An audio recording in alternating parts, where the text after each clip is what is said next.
Hello, my name is Rebecca Lively, presenting on the experiences of Black female students at predominantly white institutions, an analysis of belonging and academic performance. Black female students face unique challenges in predominantly white institutions. I observe this often as a student in a predominantly white institution. And while I am white myself, I recognize the discrepancy embedded within the climate of campus, both in and out of the classroom. Now, as a professional at the same institution, I work with many students of color who are navigating these same discrepancies, who are going through classes that have little to no awareness, recognition, or integration of cultural diversity. That said, I was influenced to examine and understand how Black women access, persist through, and complete college while navigating the intersections of race and gender within a society that is still so severely steeped in racism and sexism. It became clear that African American women, as students, really do face a unique set of challenges in predominantly white institutions.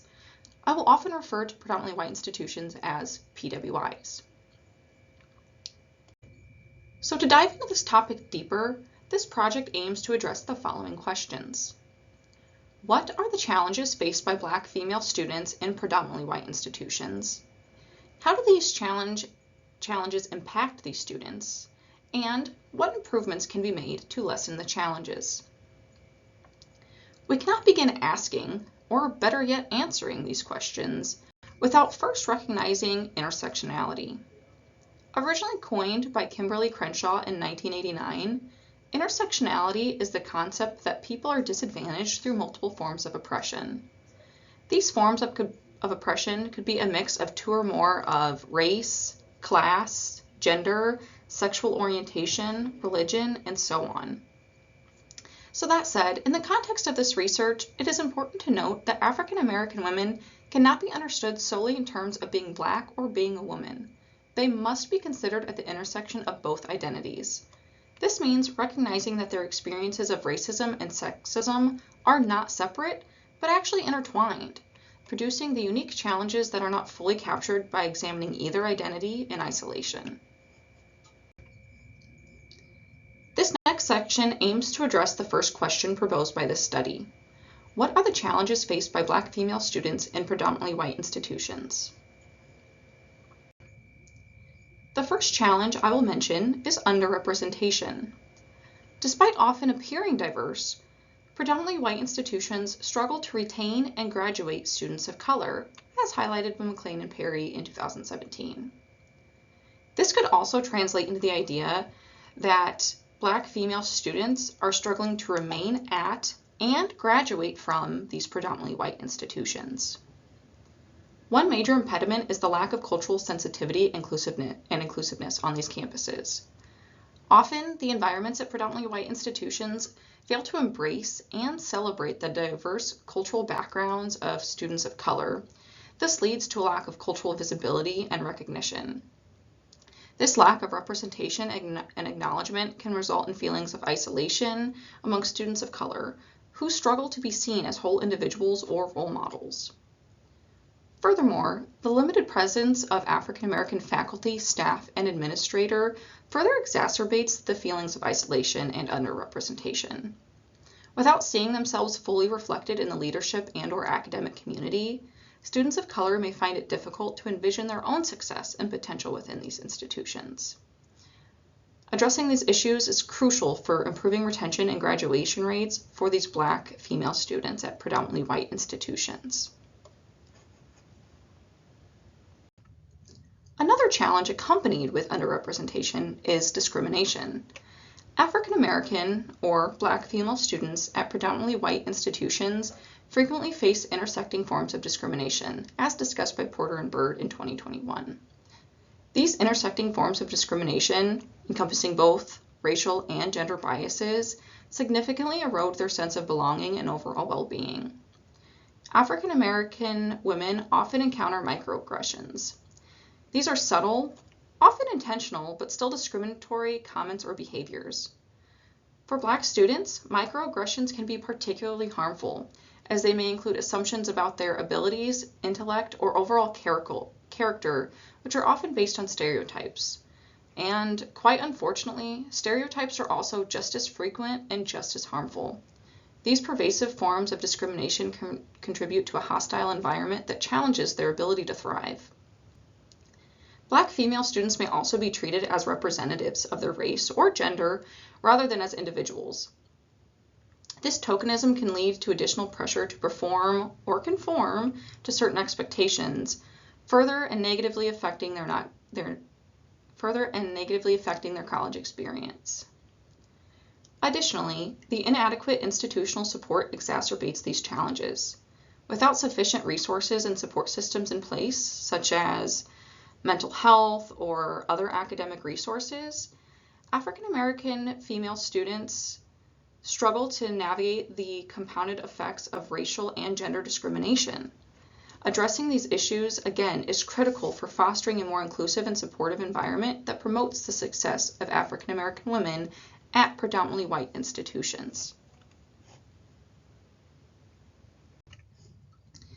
The third and final challenge this project specifically discusses is that of marginalization. Also highlighted by Porter and Bird in 2021, Black female students at predominantly white institutions are forced to navigate the dual challenges of invisibility and hypervisibility. Their experiences are not fully acknowledged or valued, leading to a sense of being invisible. Simultaneously, though, they are often enduring hypervisibility, where their presence is overly scrutinized and, like previously mentioned, stereotyped. It is clear then that the marginalization they face is profound, and the cumulative effect can lead to significant distress and disengagement from campus activities. Thus, then, these students struggle with the dual burden of both racial and gender discrimination, which further exacerbates their feelings of isolation and inclusion. This is frequently overlooked and minimized by the institution, leaving them feeling like outsiders within their own academic and social environments. By recognizing and addressing these issues, PWIs can work towards creating a more inclusive and supportive environment that validates and uplifts the experiences of these Black female students. So now that we have brought light to the challenges Black female students face in predominantly white institutions, it is critical to understand the social and educational context of their challenges, to acknowledge their legacy of oppression and how it has shaped these challenges today. You will notice how historical context is embedded without this next section.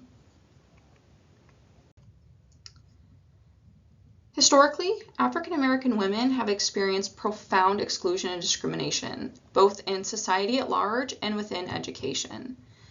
This stems from eras of slavery, pervasive racism, and entrenched sexism. Despite these barriers, legal advancements did begin paving the way for increased access to education for African American women.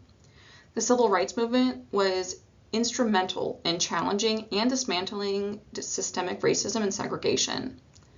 Landmark legal victories, such as the Brown v. Board of Education in 1954, marked progress for declaring racial segregation in public schools as unconstitutional. The establishment of historically Black colleges and universities also marked significant progress. But despite the significant legal advancements, societal progress was minimal. African American women have continued to face both racism and sexism, manifesting in complex challenges around citizenship and belonging. So, for example, full legal citizenship has not always translated to full social belonging, especially for African American women. W.E.B. Du Bois coined the term double consciousness to describe the dual awareness of being American while also experiencing marginalization as a person of color.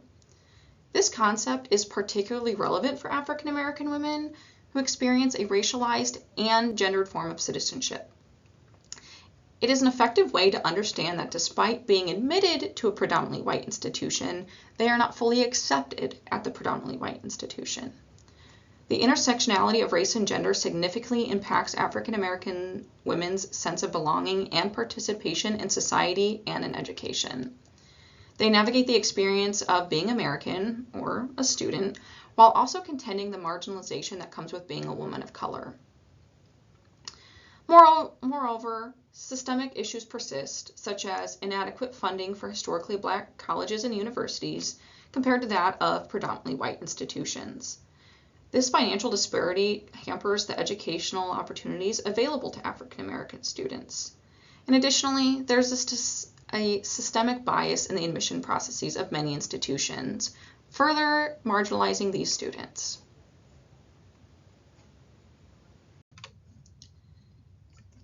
Now that we have built an understanding of the challenges that Black female students face and the multifaceted context of those challenges, we can address how these challenges impact these students' sense of belonging and academic performance.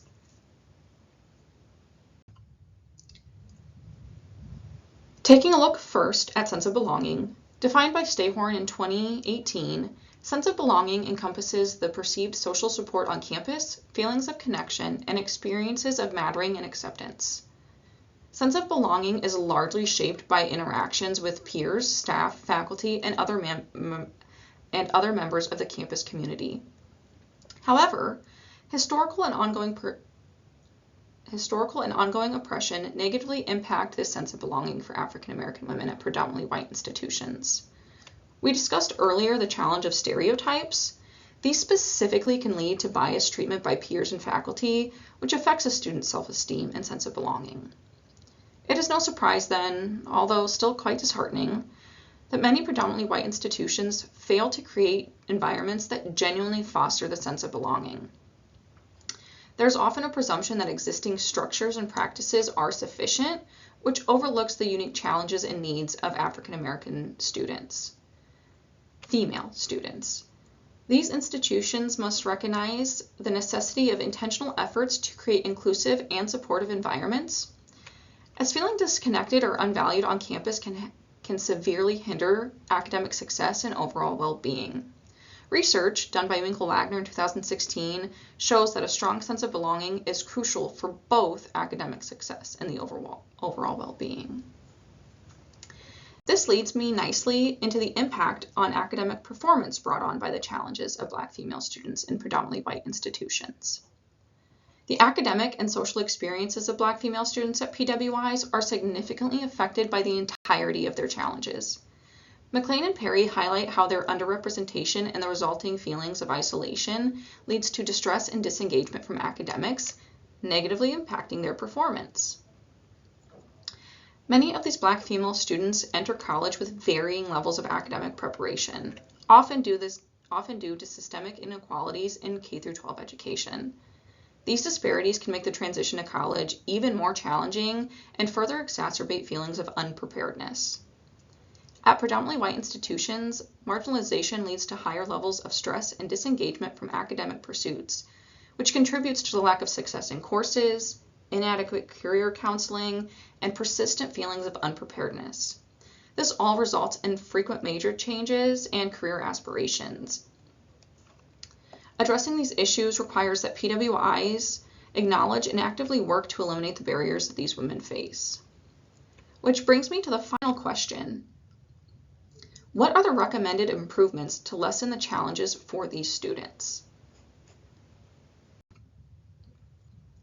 With it being such a challenge for Black female students, fostering a sense of belonging is crucial, but several factors need to be considered. According to Russell and Russell in 2015, faculty and staff sensitivity to microaggressions is vital. Recognizing and addressing any forms, subtle or not so subtle, of discrimination can significantly improve the campus climate for Black female students. Administrative responses to bias incidents also play a crucial role. Timely and effective action in addressing bias and discrimination indicates to students that their concerns are actually taken seriously and that the institution is committed to creating an inclusive environment. Representation of Black women among campus faculty, staff, and administrators is another key factor. Being able to see themselves reflected in leadership and academic roles can inspire and affirm Black female students, helping them to feel more connected and valued across campus.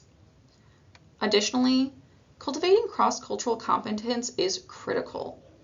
This involves educating the entire campus community about diverse cultures and experiences, promoting empathy, and encouraging inclusive interactions. By developing cross-cultural competence, institutions can create more supportive and understanding environments for all students. If you'd like to learn more about this information, I encourage you to read Cultivating Cross-Cultural Competence by Leo in 2024. In addition to fostering a sense of belonging, implementing efficient support structures is also crucial. Miller in 2017 discusses the pivotal role of support structures for academic and personal growth. For example, the use of summer and academic pipeline programs are great options for providing additional support and preparation. These programs can help bridge gaps in academic readiness and create a sense of community among participants before they even start their college journey. Effective academic advising is also essential to address the disparities and offer tailored support. This helps students navigate their academic journeys early, often, and successfully. Faculty and staff who are culturally competent and can serve as mentors are invaluable. They're able to offer guidance and understanding that are specific to the challenges Black female students face. Supportive relationships and environments that affirm Black women's identities are fundamental. So creating spaces where Black women can express themselves authentically and receive encouragement from peers and mentors can truly enhance their sense of belonging and well-being. This could be seen in relationships, in cultural centers, in circle centers, etc. I know ISU, or Illinois State University, has a great multicultural center. Sister circles could look like sororities or other organizations. So in addition to these strategies and support structures, it is important to note how Gay's 2013 research highlights 6 characteristics of culturally responsive teaching, or CRT. These can significantly enhance the sense of belonging and academic achievement in predominantly white institutions. While I won't delve into each characteristic here, Gay's work serves as a valuable resource for those seeking deeper insights. Implementing CRT ensures the curriculum is validating, comprehensive, multidimensional, empowering, transformative, and emancipatory. Additionally, studies like Bennett in 2018 indicate that CRT positively impacts students by increasing their engagement, interest in school, and overall academic achievement. By teaching through students' cultural lenses, predominantly white institutions can foster better achievement by leveraging cultural knowledge, recognizing complexity, engaging in self-reflection, relating to students' experiences, and acknowledging intersectional identities as crucial for fostering belonging.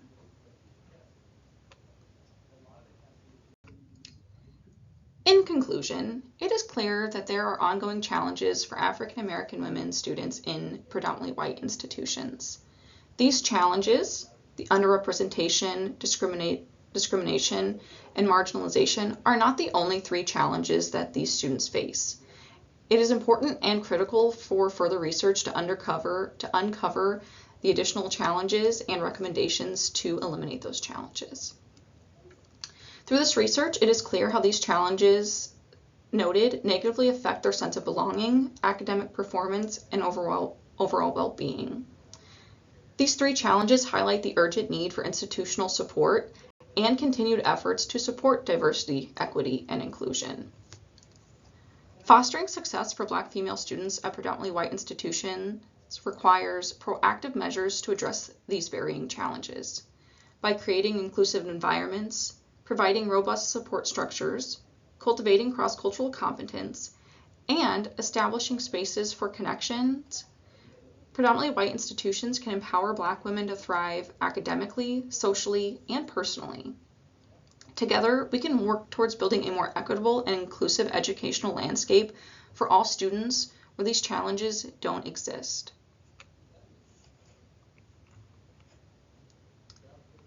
The final 3 slides are my references. If you would like to pause the video to review these references, I encourage you to do so. Reference page 1, reference page 2, and reference page 3. I appreciate your time and consideration as you moved through this presentation with me. Again, further research is critical to uncover further challenges and recommendations to undo and improve the challenges that Black female students face. Thank you very much.